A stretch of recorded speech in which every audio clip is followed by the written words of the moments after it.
Welcome, YouTubers. Thank you for watching Condor Man Do-It-Yourself projects. Today, I'm going to be sharing with you how to sharpen an MS 180C 16-inch bar chainsaw.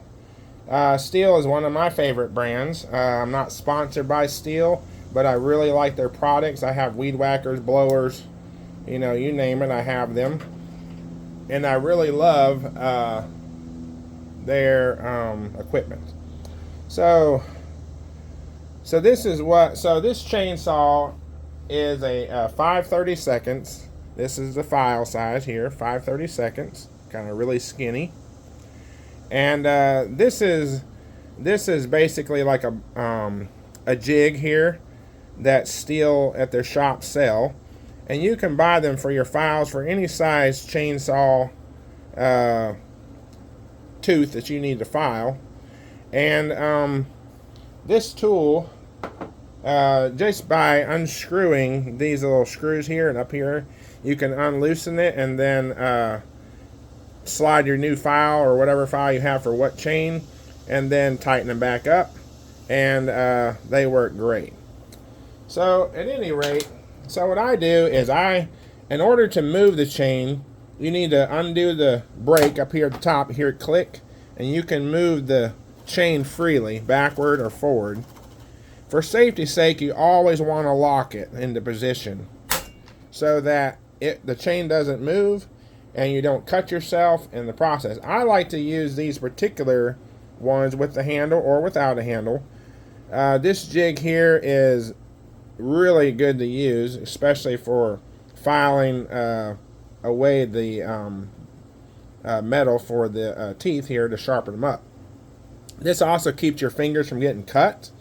I've done it without it before, and I had sliced my finger, and it wasn't pretty.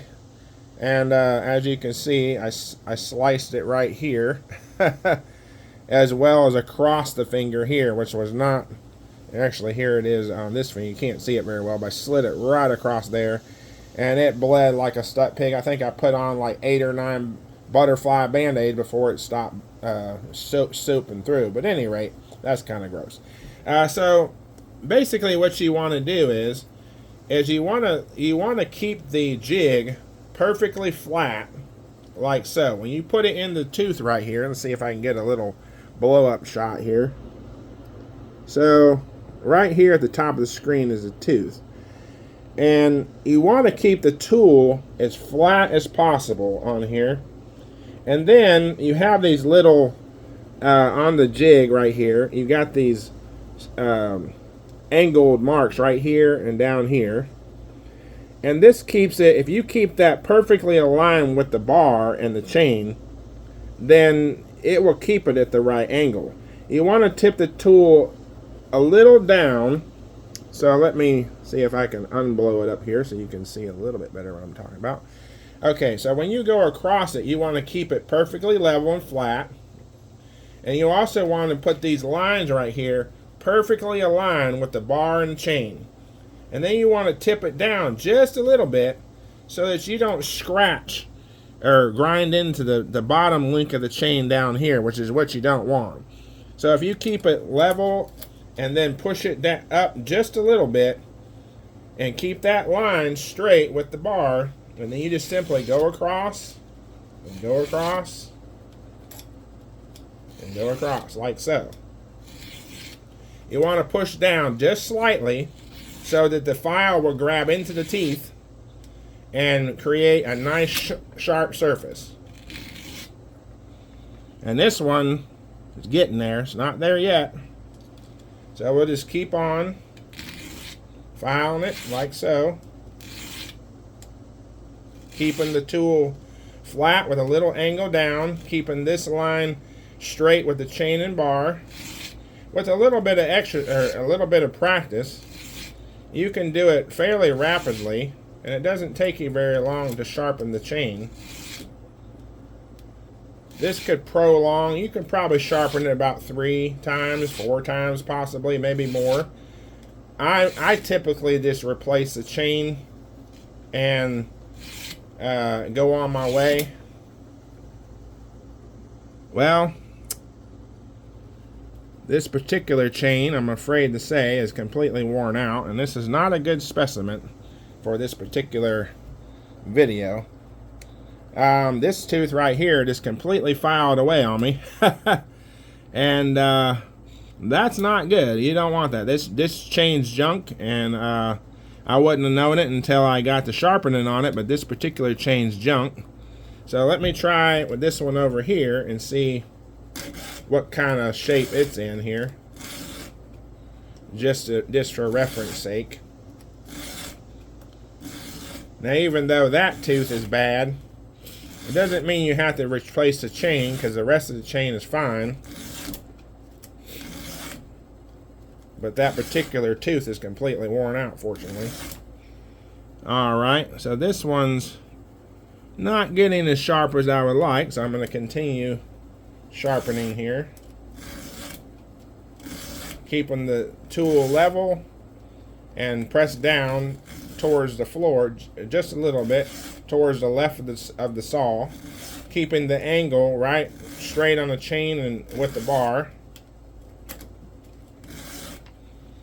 Alright, this one's getting really sharp. Not as sharp as a brand new chain, but pretty sharp.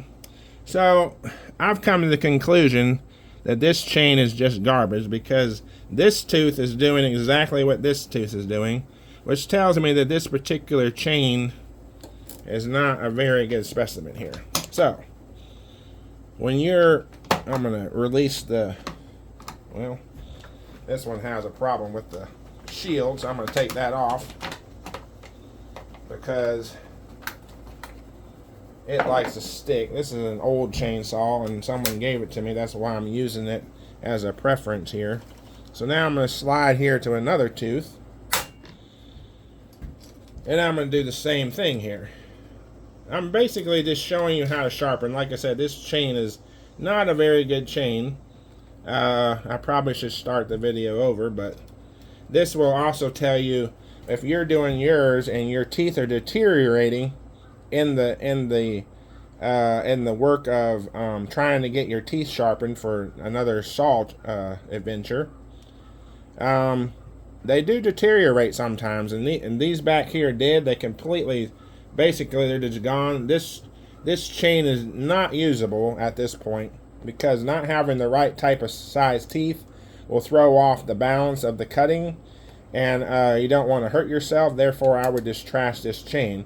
But I'm still going to show you exactly how to sharpen, and then in a few minutes I'll put another used chain on that I know is in good condition, because I've only used it once and I have never sharpened it. But at any rate, I'll still continue to press down a little bit and go forward, keeping the line parallel with the chain, and I'll just continue sharpening here. Alright, and that one's gotten sharp. That one hasn't deteriorated, but like I said, this chain at this point is garbage, for the simple fact that you got too many teeth that are grinding away. Evidently this chain, before my friend gave it to me, has been sharpened many times. Therefore the chain itself is in bad condition. Alright, there you go. Alright, so what I'm going to do now is switch chains with a chain that I know is in better shape, and then we'll continue, because I need to sharpen it anyways, and this will be a good way for y'all to learn and for me to have another sharp chain. Okay, there we have it. I put another chain that's never been sharpened on here, and we will go through and do the same exact thing. So this is a chain that I was cutting off a stump with. I had already used a chain cutting up just dozens of pieces of wood, and generally a chain will last a really long time. And in this case, this one lasted a long time. I mean, I had this chain on here for months, just doing different various projects. You want to keep your chain out of the dirt. You want to keep it from hitting rocks or metal or a fence. If you're cutting a fence post, if you got barbed wire in there, you want to keep from hitting that. That will dull the chain right away. I mean, it'll just dull it, and then I don't care if it's a brand new chain or not, it'll dull it instantly. As soon as you hit the slightest bit of dirt, grit, rock, metal, anything that a chainsaw is not supposed to be used for. You're just supposed to use it for wood and wood only. Doesn't matter what kind of wood you cut with it, as long as it's wood.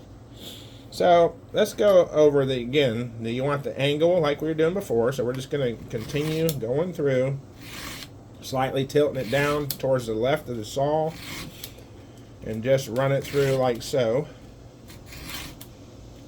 And you're only going to have to pass it maybe 3 to 5 times before it's sharp. That one's sharp.